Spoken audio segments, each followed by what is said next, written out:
Assalamualaikum warahmatullahi wabarakatuh. Hordoftoota chaanaala keenya. الإمام أحمد في مسنده وأبو داود في سننه وابن ماجة في سننه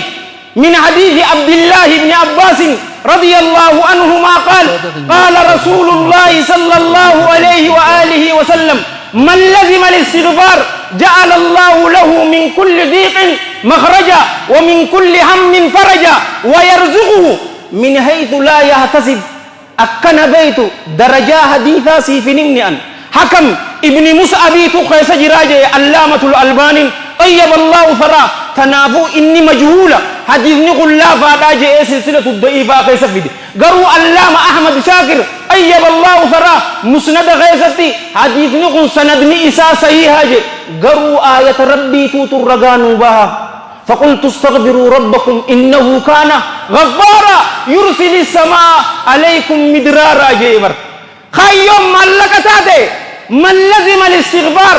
نمك أبته جيبر ربي الرأرار بربادو نمنك أبته شوفا دي بنات الرأ خرارك كوخيسان اتبوه إساب قدا شوفا يادات الرأ يادا سجرمي صاحبو تخيطي توتو اسنيكر أجائبا أفتني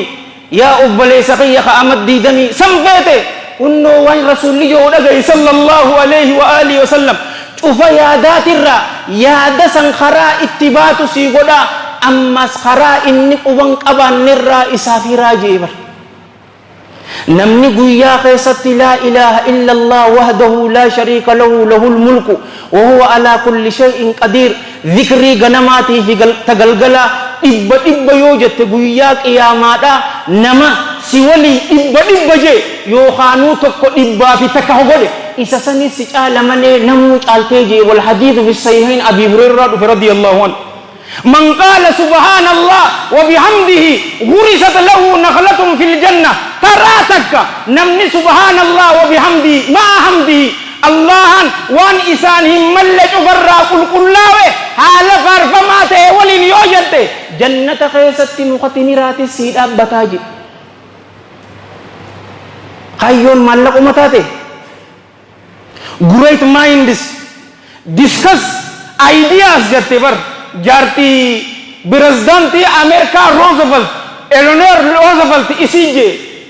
average minds discuss events jette ugabar small minds discuss people jette jalarra gubbaha dufnu warra sammun isani tiqotate wa enamati hasawanije akkana jette wa enama in agarre nama huma takka hingone taetuma khana mahmud ira dabara ira ahmad dalla dabara isisan ahmad budda dabara uddo ahmad kudu warranti mal jechu mal gote ati hawasa kaitif abodi si hawasa lubbu tetif mal gote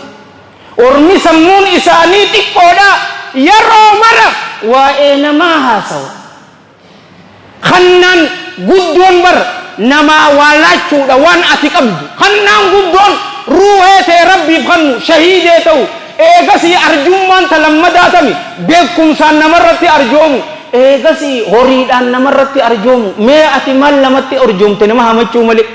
warri jiddu juresate ammo sammun isani mali ni baita even materialism jechu war eventin san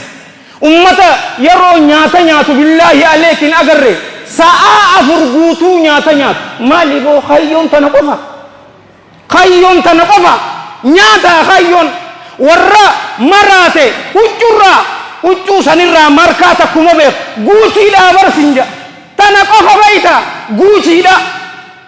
tanaaf dhufne addunyaa tanarra waan bareeda hin uffatina hin nyaatina isinin jechaa hin jiru mallaqi hin barbaachisu abadan innaawaa arraba kiyyaa muraa'u takkaa hutba akkasiitu godheetun beekuwan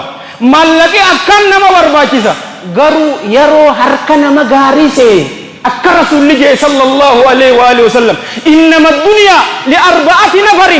عبد رزقه الله علما ومالا فهو يتقي فيه ربه ويصل فيه رحمه ويعلم لله فيه حقا فهذا بأفضل المنازل غوتا دين توليتي جيبر صلى الله عليه وآله وسلم حكيم زيرو دا جدان دا سنجابر الرجالان علمنا ما هو صلى الله عليه وآله وسلم الدنيا تن mogole isiitiin tanama afuriitii jeebar tagabricha takkaati beekumsaa fi horii hakanneef السلام عليكم ورحمة الله وبركاته. hordoftoota chaanaala keenyaa tasfiira afaan oromoo emmi kajaamurraa subscribe fi share fi like nu godhu keessanirraa hedduu isinirraa gammannee nu hordofaa jennaa. Assalaamu alaikum warahmatullahi wabarakatuh.